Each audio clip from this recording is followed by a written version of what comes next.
to officially welcome you. I guess now that I get the pop-up message saying it's recording, I'll start over. Let me be the first to officially welcome you to our 2021 Human Development and Leadership Town Hall meeting. So thank you. I believe we had at last count 35 registered. So, and I can't see who all is here, so I'm sure there are some familiar faces out there if I could see your faces, but I want to just thank you right at the top of the hour for attending. Thanks for being a participant in our session. My name is Richard Uphoff. I am the incoming chair of the Human Development and Leadership Division, and I want to just welcome you to our annual town hall meeting. Stephanie Gaulding, who is the past chair or soon to be past chair, she's also playing host, and you may see her on camera. And then our incoming chair, our chair to be in 2 years, Sadita Hazi, who is joining us from Europe, is also on the line, in addition to many others from our leadership team. So I'm going to talk about our agenda here in just a minute, but before I do, let me just share with you, get my slides to click here. There we go. Let me just share with you. So I work in the financial services industry here in the United States. I'm an operations manager and a registered principal with the Vanguard Group here in Scottsdale, Arizona. And working in the financial services industry, if any of you are aware, there's a daily newsletter that goes out, electronic newsletter to mostly people in the financial services called Ignites. And it just so happened that this past Monday, the edition that came out on Monday had this headline, which caught my eye. 35% of distribution executives see a skills gap among leaders. And it caught my attention because this is exactly what we are trying to address and trying to deal with through the Human Development and Leadership Division. And to have a number such as this, over 1/3 of distribution executives seeing a skills gap, really caught my attention. And to me, it's a reminder of what we do every day in our division. So you're going to hear more about this. You'll hear more about what we've done in the past and more about what we have planned for the future. But this, to me, is just indicative of the fact that our work is still before us. We still have a lot of work to do in order to increase the level of leadership skills, increase the quality of those skills, not only for our members, but throughout the organizations that we represent. So again, if you were to read the article, it would have said things like, a leadership skills gap now exists currently, and that over 40% of those that were polled, the executives that were polled, said that their leaders lack strategic thinking skills, and that just under 40%, 39% of their leaders lack the ability to craft a long-term vision. So these are some things that specifically you will hear about in the body of work that Stephanie is going to talk about that we accomplished, that we set in motion this past year with our framework, our competency framework. But to me, this is just, again, a good reminder of why we exist and what we hope to achieve through the work that we do as a division. But specifically, our agenda is pretty simple. First, we want to introduce you to the team in case you didn't already know. I've already mentioned a couple of names so far. And then I'm going to take a few minutes to talk about kind of our vision and our purpose as a division. I'll introduce you to the full slate of members of our team. And then Stephanie is going to talk about some of our accomplishments thus far in 2021. And then I'll come back to talk about our what we hope to achieve, what we hope to accomplish over the next couple of years. And then we'll wrap it up by talking through some next steps and ways that you can get involved if you'd like to get involved with our division. So with that, let me just first introduce you to our division in general. So for those of you that may not already know, the Human Development and Leadership Division has been around for a number of years. And our vision, as such, is to be the global community of choice for everyone making human potential an organizational and personal priority. And now that word or the phrase human potential, there's a lot to that. Development certainly is a lot as part of it. Leadership is a big part of that. But it's really tying together, we think, tying together what we can do as humans and human beings and fully capable people to our mission as a society, and that is to be the global community of choice for issues and topics related to quality. Now, as such, our mission really is pretty simple, right? We want to enrich the personal and professional lives of our members. It's pretty clear our membership is a global community. In fact, members of our leadership team, several members of our leadership team reside outside the United States, and we're pretty proud of that. And it's been a part of our journey since we've been a division in the beginning. So you'll hear more about that as we go on. There's some ways for you to connect to us either through My ASQ or contacting either to become a member of our division. You can contact ASQ Customer Care and they can help you get set up with that. And then just some of the benefits of that membership. You know, becoming a member, you'll have sort of first dibs on attending webinars such as this and some of our training sessions, and then also a lot of the content that we put out. We take pride in the fact that we were some of the first to develop a pretty robust slate of primers on many topics related to human potential, human development, and leadership, in addition to being one of the first divisions at ASQ to really in a robust way, offer a series of webinars, regular webinars to our members. You can have access to those through the ASQ website, but that's something that we've taken a lot of pride in providing to our members. We also have an annual division get-together. In the past, we have had a division get-together at WCQI, but we also, if you're a member of our leadership team, we also get together regularly to plan the work that we do and to interact as a team. And then we also provide things such as newsletters, and as I said, if you're signed up with our division, you'll be one of the first to hear about some of our content, whether it's a webinar, a primer, an article, and whatnot. We also have a YouTube channel, and we put a lot of content out through LinkedIn, so you can join our community there as well.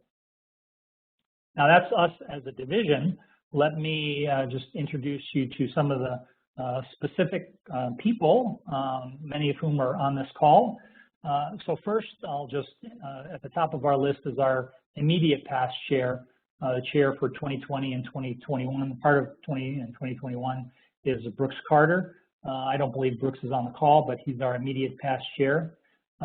Stephanie, as I already introduced you to, she is our current chair, and her tenure as chair will be winding down in 2 weeks, and then I will be taking over as chair starting next year, but have been the chair-elect for the last 2 years, and then replacing me as the chair in 2 years, and the soon-to-be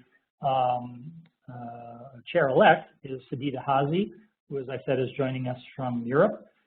She will be the chair-elect starting next year to back me up as I did for Stephanie these last couple of years. I'll also quickly run through the rest of the team. John Breckline, who you'll hear from later in the hour. He is our secretary. Gilberto Concepcion Garcia is our nominating chair. He joins us from the Dominican Republic. Bill Barton, who is also a past chair, is currently our treasurer and handles all our work through Bill Highway.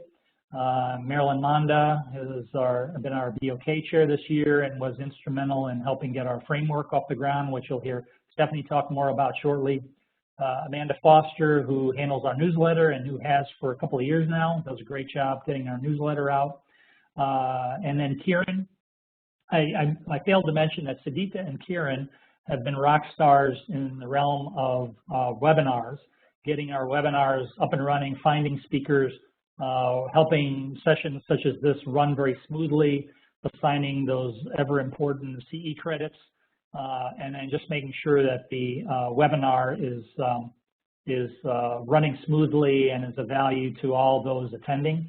Kieran and Sadita, both of whom reside outside the U.S., make sure that those webinars run very smoothly. Kieran has also headed up our mentorship program, which is another thing that our division has been known for. We were the first to start a very robust mentoring program a couple of years ago, and Kieran has been managing that for the last year or so. Rhonda Farrell, who was an ad hoc member, she's also actively involved in the innovation division, was pretty actively involved in our division, and helps remind us of the importance of collaboration between our divisions.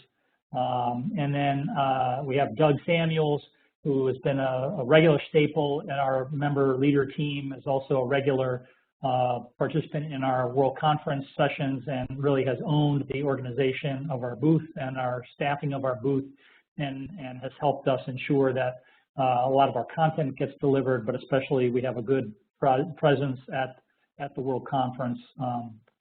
Even though it hasn't happened for the last couple of years, we look forward to having that happen again later in 2022. So that is the team. Stephanie, anybody that I didn't mention or anybody we should call out specifically? No, that really is our core team, and I certainly, as I am concluding my chair term, would like to thank the team for all of their hard work and dedication over the last 2 years. Many of the members of our leadership team have been with us for a number of years, for 5 or more years, working in varying positions, and we wouldn't be where we are today, and happy to share that information with you guys today without their support and continued support and involvement over the years. So my sincerest thanks and appreciation to all of them for supporting us.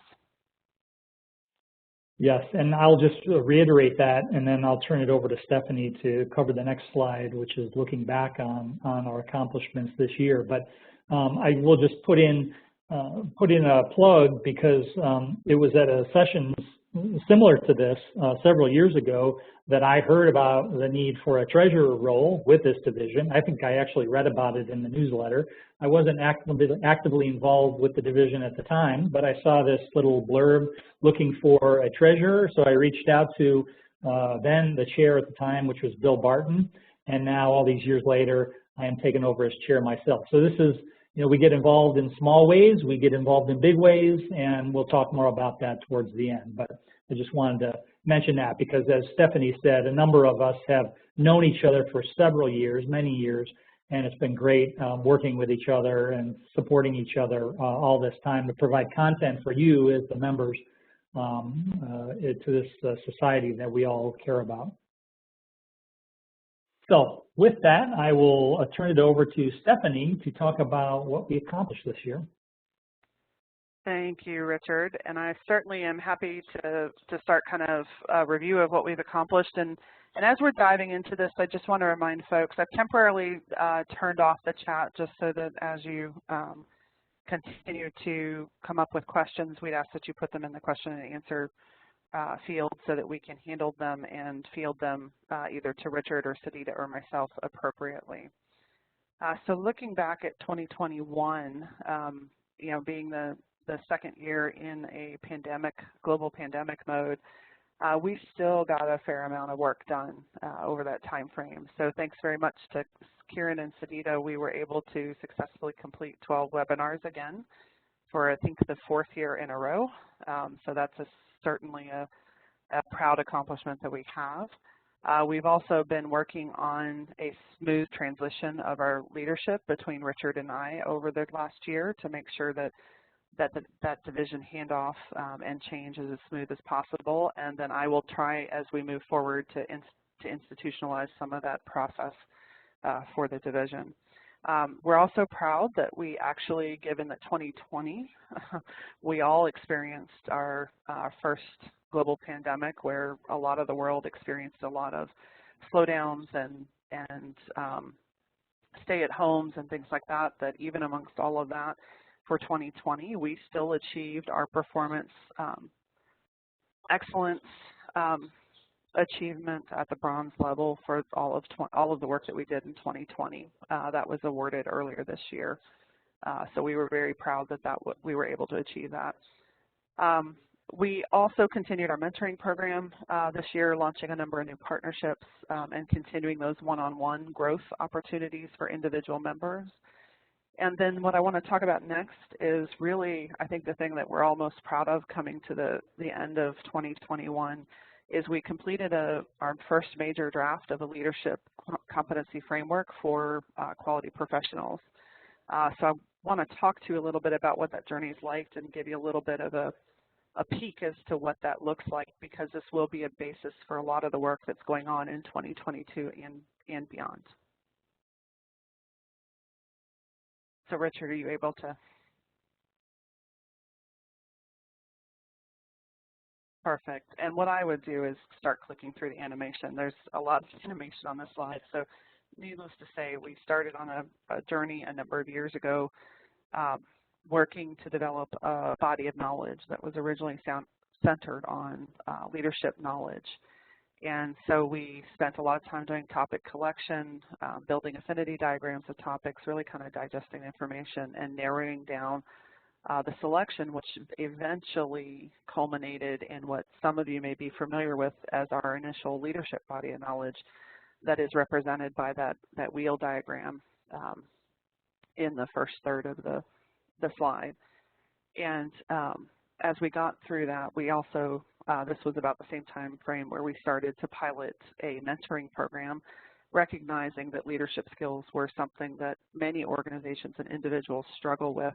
We thought that was a great way to start to help folks grow and improve in those leadership areas. And as Richard mentioned earlier, part of that body of knowledge has always been strategic planning, visioning, those types of topics. And then towards the end of 2019, as Brooks Carter was finishing up his term, we actually were pushing to try and build an integrated model to encompass both human development and leadership aspects into our body of knowledge. And as we did that, we, after a long workshop in Houston, which some of our division members remember quite well, we came up with this integrated model, which we've talked a little bit about in our newsletter articles, et cetera. However, what we realized is that the model alone wasn't sufficient to really achieve value for our members. That what we really wanted to do was drive the capability for members to develop themselves into leaders, and that in order to do that, one of the best ways that we could think to accomplish that end goal was to develop a competency framework. Our division has attested for the longest time that when it comes to leadership, it's a culmination of knowledge, experience, and personal capabilities. So it's that combination of pieces that really makes effective quality leaders.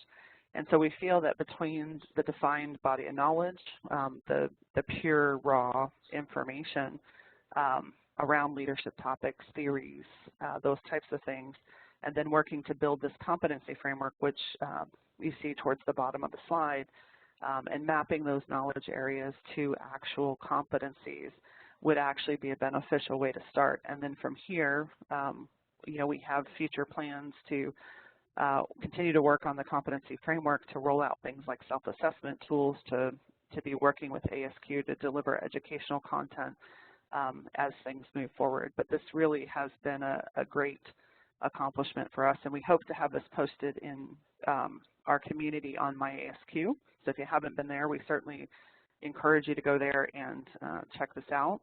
We should be posting it in the first quarter or about the end of first quarter, so that folks can have a good look at that up close and personal, for certain. You know, Stephanie, the one thing that I'll just mention too, which listening to you describe this kind of reminded me. So we have this sort of the Venn diagram in the middle, which has the overlapping spheres of social, psychological, organizational, and biological elements to human development and leadership. And what we realized after we defined the framework or defined the competencies, we realized that as a division, we had long been involved in many of these things. We had content provided, content created that covered, you know, a lot of these areas, a lot of these specific competencies such as communication skills or, you know, strategic thinking or wellness, engagement, conflict management. But there were also, it wasn't until we defined this framework that we realized that there were gaps in the content that we had. And so now that this framework has been defined, one of the things that I look forward to doing is really solidifying it by starting to create content where there were gaps. And this is, again, a way where, you know, any of you in the audience, if you're passionate about one of these subtopics or another, one of these competencies or another, you know, please reach out, because we will be looking for people to either help us create content, fill in some of those gaps where there might not be any content, whether that content is an article, a primer, or something more robust. We would love to hear from you because we know these are things that are these are part of what it means to be a human being, is to reside in these four sort of realms. And so, again, this is a simple way for those of you in the audience to get involved if you feel strongly about one of these areas. You don't have to be an expert. We can certainly provide some of the support, but we do need help in filling in the gaps and bridging those gaps across the framework. Okay. Anything else on that, Stephanie? No, I think we're good to move on to what's ahead in 2022. Okay. Well, I am excited about the framework, and I'm in particular excited about how we're going to put this framework into practice over the coming year. So I'll just talk specifically about some of the things that we have planned, and then John Breckline will join us to talk about one specific effort that we have planned for later on in 2022. So just to start, building off of what Stephanie was just describing with the framework, in 2022 at the World Conference, you will see several members of our member leader team there, Stephanie and Marilyn, to conduct a workshop which goes into much more detail about this competency framework. So if you're attending either remotely or in person the World Conference in Anaheim in 2022, you can look forward to that. I will also be speaking at the Lean Six Sigma conference that's here in Arizona at the end of February. I will be speaking on one element of lean quality management called the coaching kata, which has at its foundation many of these elements of human development and leadership. But I'll be presenting on coaching kata at the Lean Six Sigma conference here. So those are just a couple, and I think we also have our chair-elect Sadita, who has also been awarded a slot at the World Conference to present. And I should say, Sadita, I don't remember what your presentation is on exactly, but I will be there in Anaheim to support. So do you want to give a quick shout out to what your topic is? Like in many conferences, many meetings we've noted that across industries, people struggle with, especially professionals in quality, struggle with having this quality mindset kind of locked within the quality departments. So my goal is basically to see it from a perspective on how can we do a more of a cross-organizational type of quality mind, continuous improvement mindset, and more of a bottom-up approach. Okay, great, thank you. And for those of you in the audience who may not know, in order to have a presentation accepted at one of these conferences, whether it's the Lean Six Sigma conference or the World Conference, it's quite a big deal to have a presentation accepted. You have to go through a pretty robust vetting process. You have to submit a proposal, maybe multiple drafts of a proposal. You have to then meet with a mentor to kind of shepherd your presentation into the proper format. So it's quite a vetting process in order to get one of your presentations accepted at a World Conference. So I think it's a testament to the strength of our team that we have had, once again, a pretty robust presence at some of these conferences that ASQ supports. This, I think, for the World Conference next year, I think it will be probably the 4th or 5th year running when we have had a physical in-person conference where we've had members of our leadership team presenting workshops or conducting workshops. I know many years in the past we've had members of our team conducting workshops on some element of human development or leadership. So it's a great way to connect with us as a team. It's a great way to build your own acumen in these areas. So we wanted to sort of mention that right up front. But in addition to that, we will also at least as it stands today, we will be participating in ASQ's Leadership Conference, which is set to happen in March. More details to follow on that. And then, as I already mentioned and Stephanie mentioned, we're putting our framework into practice throughout 2022. I mentioned the World Conference and the workshop that'll happen there. which you all, whoever goes to the World Conference will be able to participate in that. But we will also be looking to, as I mentioned, fill in the gaps in our framework, fill in the gaps in our competencies, putting more of the details into practice as it relates to what Stephanie mentioned around assessments. One of the things that we look to have as part of this framework is a way to self-assess how you're doing in some of these areas. And we, part of the work that we did as a team in 2021 was to really define, okay, if you had a sort of minimum level of proficiency with this competency, what would the results of, what would be the signs of a minimal level of competency? And then what would the signs of a kind of middle or medium level of competency be? And then what would be some indicators that you had a very high level of competency with that part of the framework. So we will continue to build that out and continue to build assessments for each of these areas so that any member could access this content and then do a self-assessment. Like you could look at the whole framework and say, all right, well, I don't have time to focus on all 24 components of the framework, but maybe I'll focus on these 2 things as part of my own development plan or as part of my own coaching plan. We hope to, over the course of the next year, really build that out in a very robust way.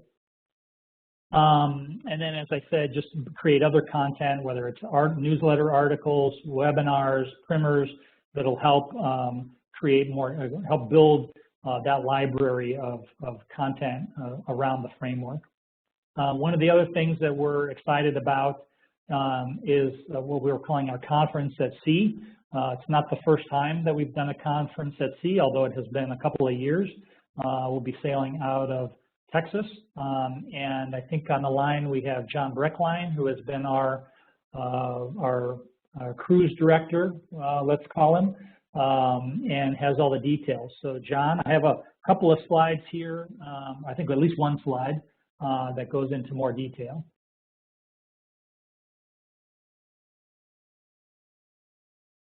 Do I have voice access? Yes, you do. Okay, and is it coming in clear? Absolutely. Yes, you are. All right. So this is moving faster than I can talk now, but we are doing an ASQ Cruise.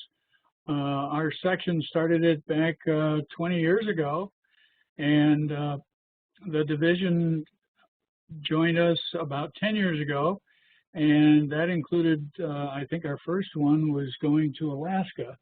But we're back to the Caribbean. It's all inclusive. It's going to be in October 9th to 16th.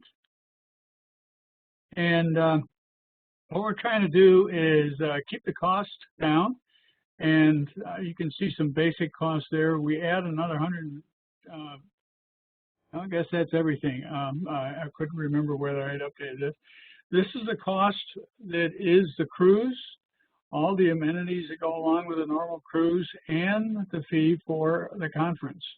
And if you are a non-conference participant, it's $100 less. So we are encouraging plus ones, guests, whatever other people want to join us, they can do that. So I'd like you to think about comparing $958 to any 3-day 3.0 RU conferences around the country. And you won't find anything in the equivalent when you add your travel to get there, your hotel, your food, and the conference fee. That this is an excellent value for your money. So now is the time to start talking with your plus ones, get it on your personal calendar, start working with your boss, your manager, and saying, I'd like to add this to my personal development plan.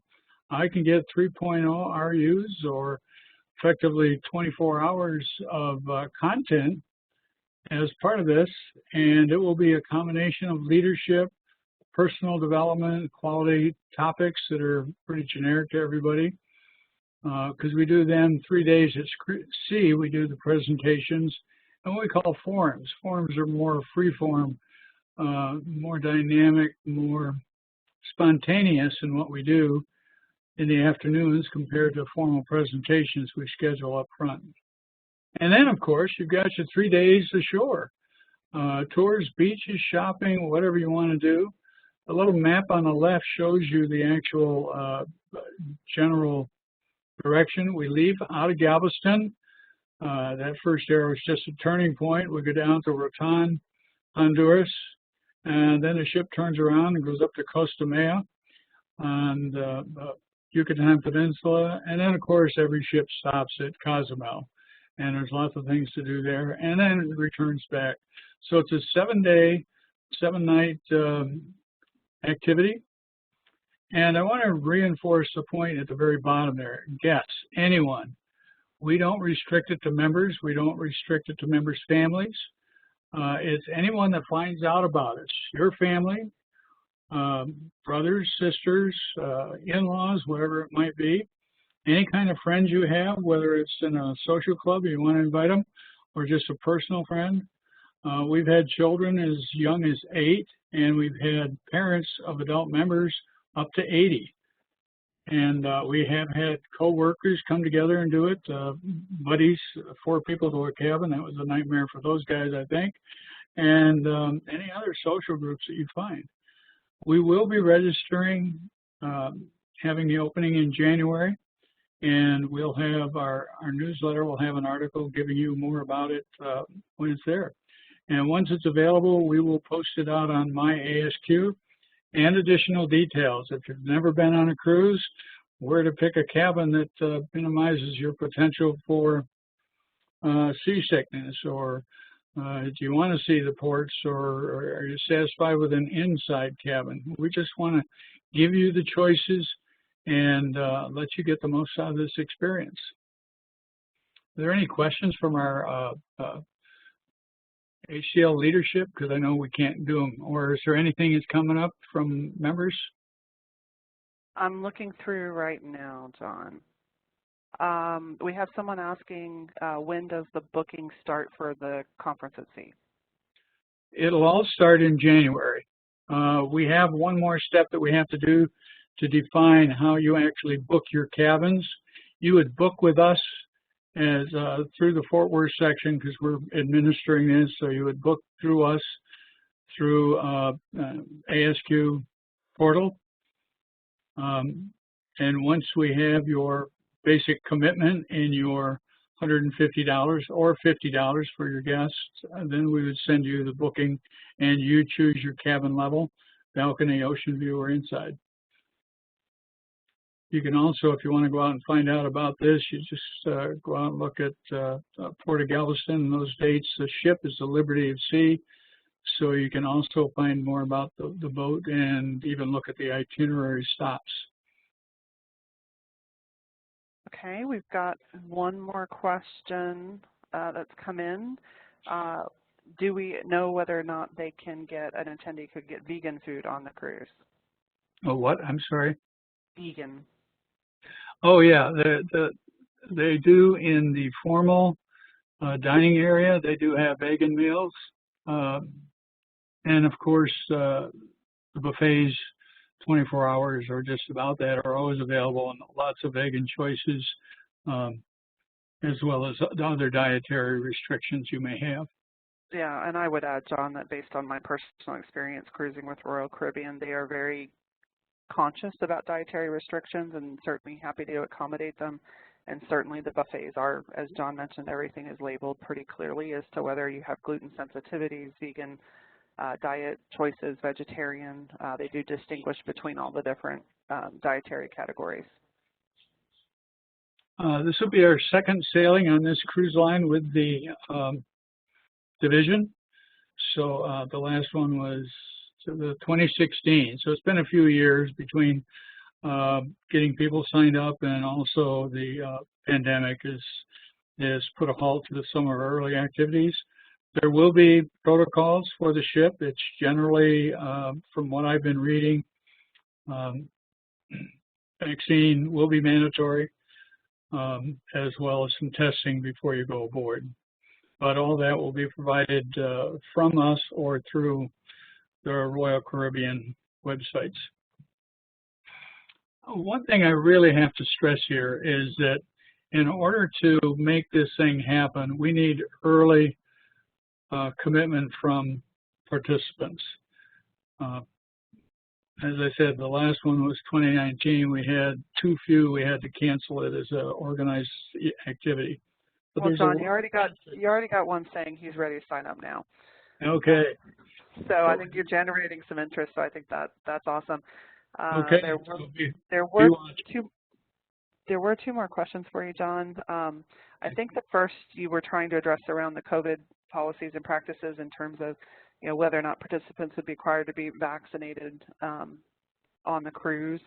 And I think, John, you've somewhat addressed that, but it sounds like we are going to be following the cruise line's policies and procedures around COVID practices, et cetera. So we'll be sure to share that information as we get our hands around what the current practices will be. Of course, we're looking at a cruise that's already about 8 months out into the future, so a little bit hard to predict exactly what state we'll be in, but certainly we will keep that information as up to date as we can. And to get our pricing, there is a deadline for us to reserve the cabins, and that's going to be mid-July. And we'll communicate that in all of our other documentation. And mid-July is also when you end up paying the balance. So you don't have to pay for everything up front. Our initial fees, your initial deposit, and then a schedule of payments that wraps up by the middle of July. And then we had one person who was asking, do we need presenters? And certainly anybody who signs up for the cruise is certainly going to be someone who we reach out to and ask if they are interested in presenting, and do they have something that they'd like to do at either a workshop or a presentation. So unlike a more traditional conference where we do call for speakers and select the speakers in advance, in this case we tend to promote the cruise and then pull the speakers from the body of participants in the cruise as well. So if you are interested, certainly I would encourage you to reach out to myself or John, and we can have some more discussions. I think that was coming from Luann. So if you really are interested, certainly reach out to us. We'd love to have you join us. And we've been very successful at pulling some great speakers out of our participants from around the country. Absolutely. All right. Thank you.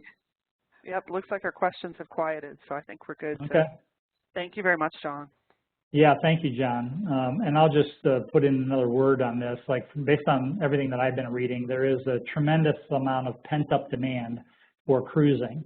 So this is a great opportunity at a relatively inexpensive price to enjoy a week-long cruise and then learn some things in the meantime. So I'd really encourage you, if you are so inclined, to get signed up for this early. I know John will be also promoting this in the Fort Worth section. So if the past is for us as any predictor, that this will be a very popular event given the demand that we're seeing. So encourage you to sign up early.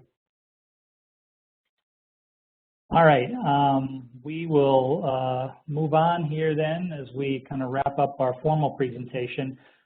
Before I get to the next steps here, I just want to mention a couple of other things just in the looking ahead.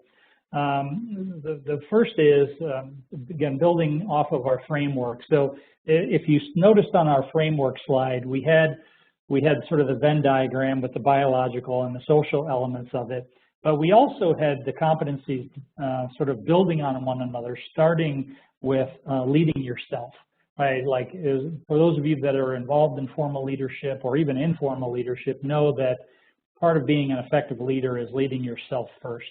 And then we talked in the framework about leading others and then leading organizations, and we kind of build the framework on that foundation of leading self first, then leading others, and then leading organizations. And what we hope to do in 2022, starting in January, is begin a series of conversations, the first which will take place in the form of a panel discussion on what does it mean to lead yourself. If you're a leader, the panel discussion will be moderated by myself, but we'll have many of our female leaders on the panel talking about this idea of, like, first off, how do you plan for your year?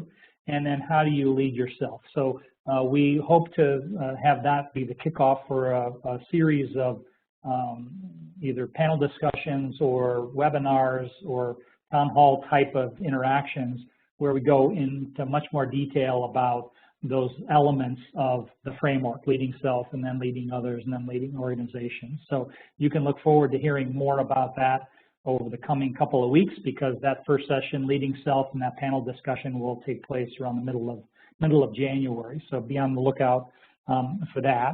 And then the last thing I had mentioned on our looking ahead is really expanding the team. As I take over from Stephanie, and as Sadida and I begin to look at who's doing what on the team and who's ready to change up their responsibilities or how we can expand the team, we're always looking for others to get involved. We're a small team, and we always have been a small but very passionate team about this topic and this idea of human development and leadership.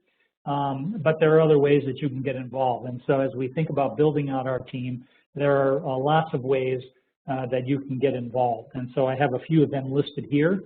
The first may be just tell us how we're doing, put comments into a chat or send us an email. We provide our contact information. I don't know if we have it in the final slide, but it's easy enough to get a hold of us through my ASQ or through the ASQ app now. You can find many of us on the ASQ app, and you can communicate with us through the app. So just tell us how we're doing, what you liked, what you didn't like, what you'd like to see. That's a simple way and doesn't take much more than the time it would take to send an email. You can engage in discussions, start a discussion on my ASQ about a topic that's important to you, or come to one of our meetings. We have open meetings once a month, so feel free to stop in there or attend one of our sessions, either a workshop session at a conference or one of the other webinar sessions that we may offer throughout the year.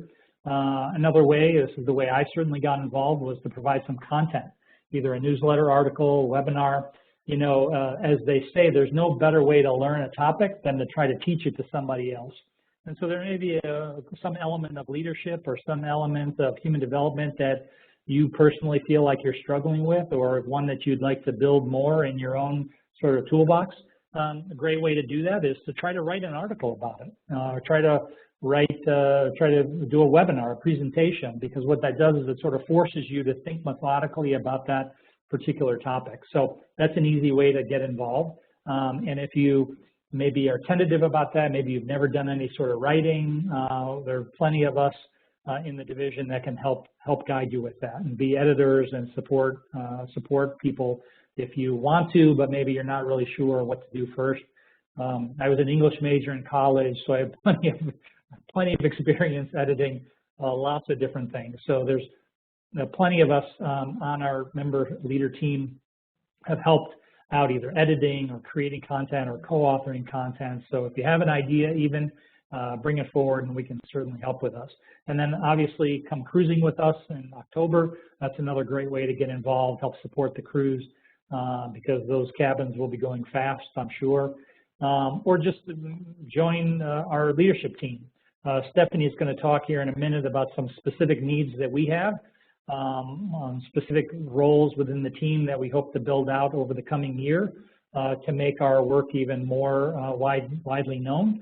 But that's another easy way. It's a way how many of us got involved to begin with.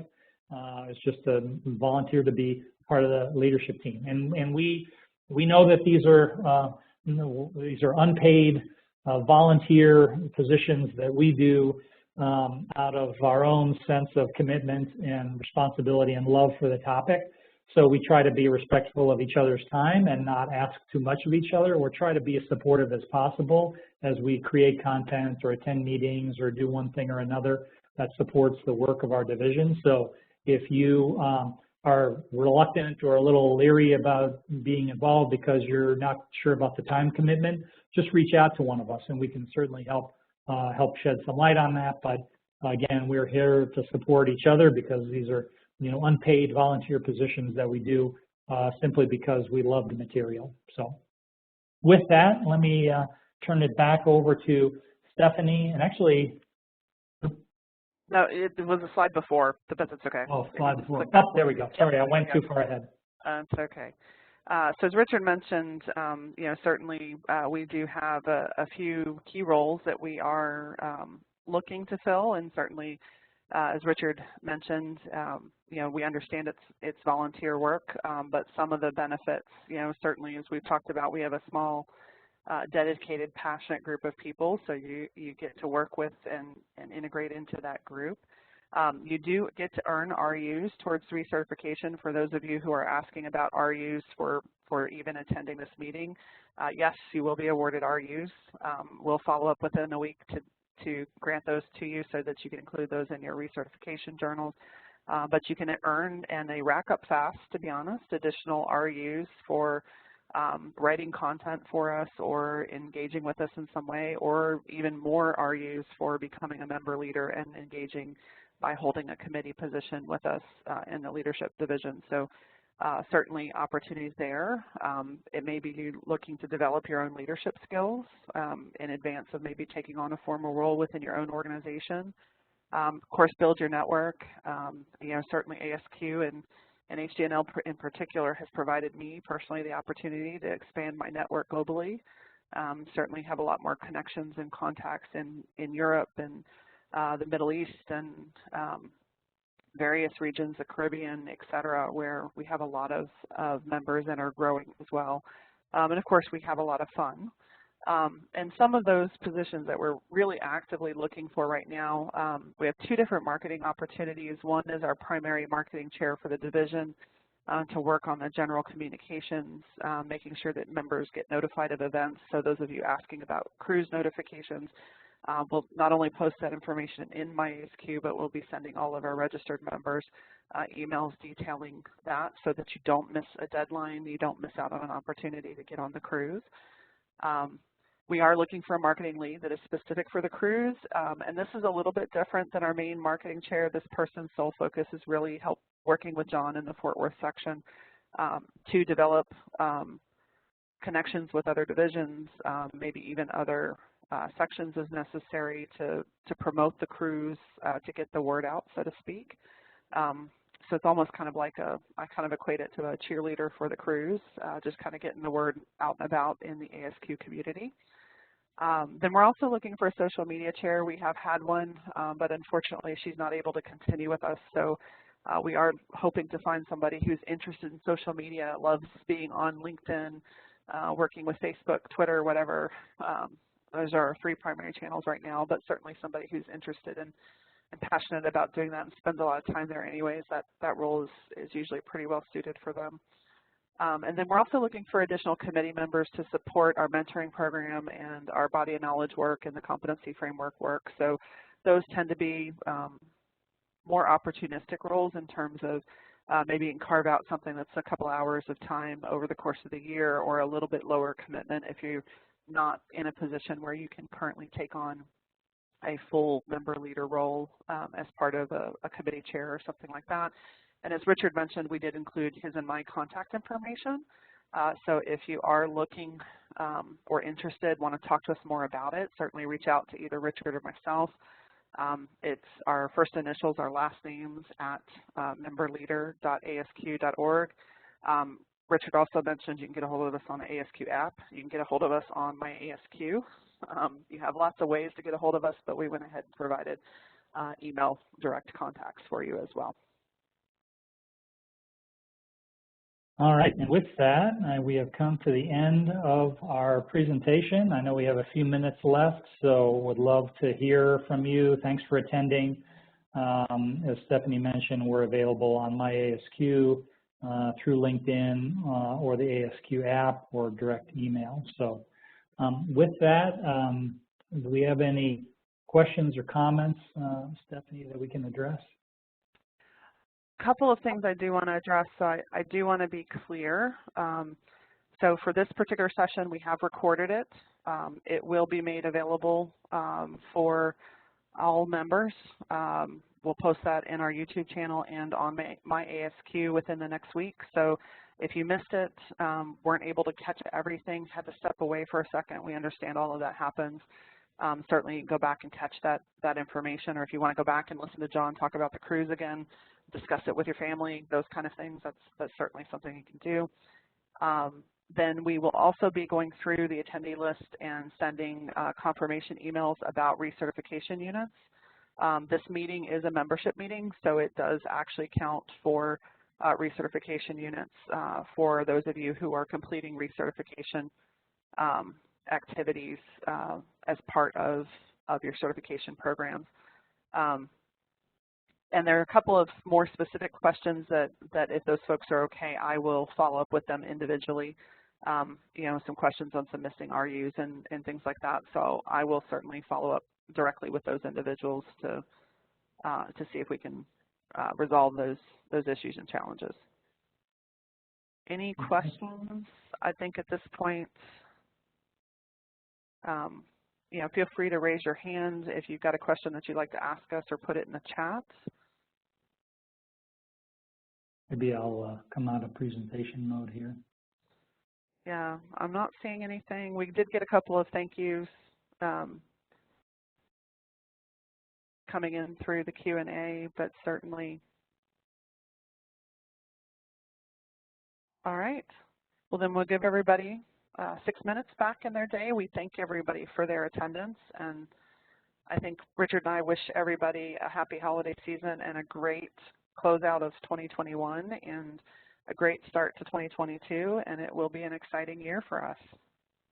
Yeah, thank you all for attending. Appreciate your spending time with us this afternoon, and hope everyone has a very happy holiday.